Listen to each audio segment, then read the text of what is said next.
सत्संग जी प्यार से कहिए धन निरंकार जी।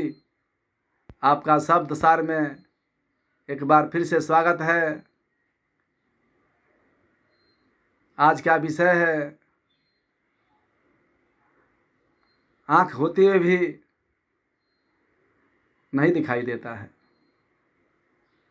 कैसे? आंख होते हुए भी नहीं दिखाई देता है।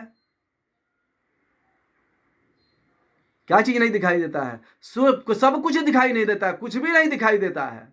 भगवान की बात तो छोड़ दीजिए। अभी संसार में घर द्वार, खेती बाड़ी, धन दौलत, बीबी बच्चे, जो भी हम संसार में देख रहे हैं इस आंख से, वो दिखाई नहीं देता है।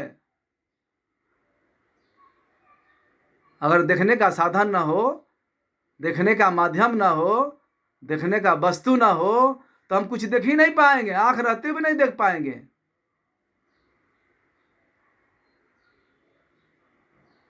यकीन नहीं हो रहा है, विश्वास नहीं हो रहा है। विचार करके देखिए।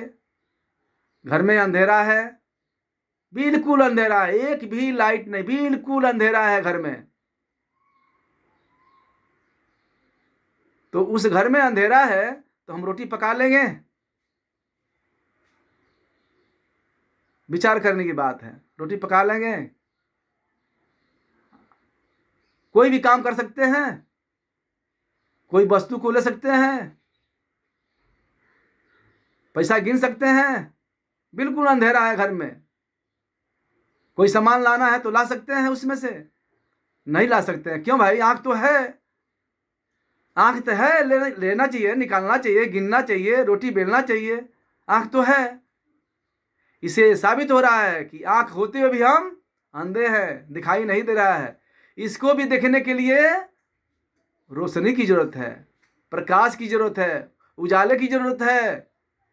अगर उजाला नहीं है, रोशनी नहीं है, तो आंख भी बेकार है।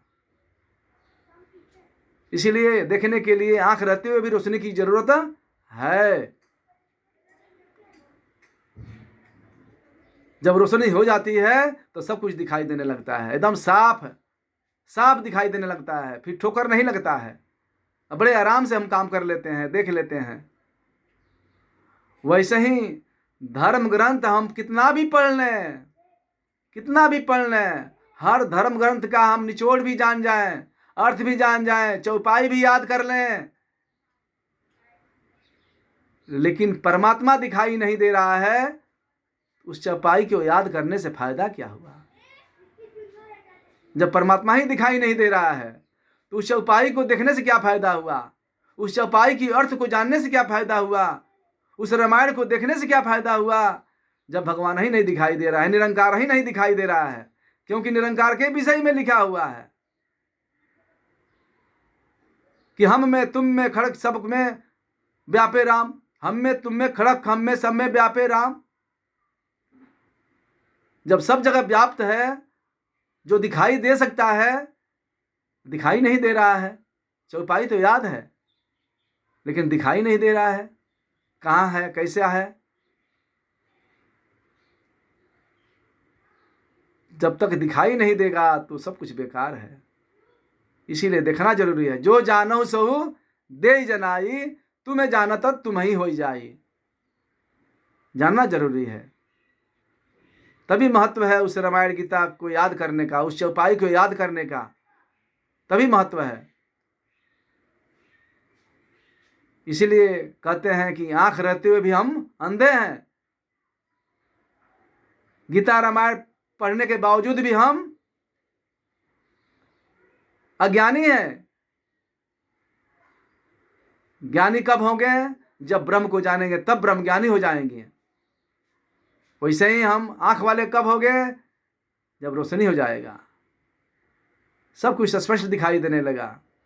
तो आइए, जिस तरह से हम संसार में रह करके हर काम करने की जो व्यवस्था है, बिगर रोशनी से हम नहीं कर रहे हैं, वैसे ही भगवान की भक्ति करने के लिए रामायण, गीता, बाइबल, पुराण सब हम याद कर ले, पढ़ ले, लेकिन भगवान को प्राप्त करना मेन जरूरी है। जब भगवान को प्राप्त कर लेंगे तो सब सुलभ हो जाएगा, सब सुलभ हो जाएगा, सब आनंद आएगा, सब पढ़ने में आनंद आएगा। तब उसका उत्तर भी समझ में आएगा कि क्या लिखा हुआ है, किसके लिए लिखा हुआ है, वो कहाँ है, कैसा है, क्या करना चाहिए, सारा बात समझ में आने लगता है। इसीलिए ब्रह्म ज्ञान बहुत जरूरी है। जैसे दुनिया में काम करने के लिए रोशनी जरूरत है, वैसे ही संसार में भगवान की पूजा करने के लिए, भगवान की भक्ति करने के लिए भगवान को देखना जरूरी होता है, भगवान को देखना जरूरी होता है। प्यार से कहिए धन निरंकार जी।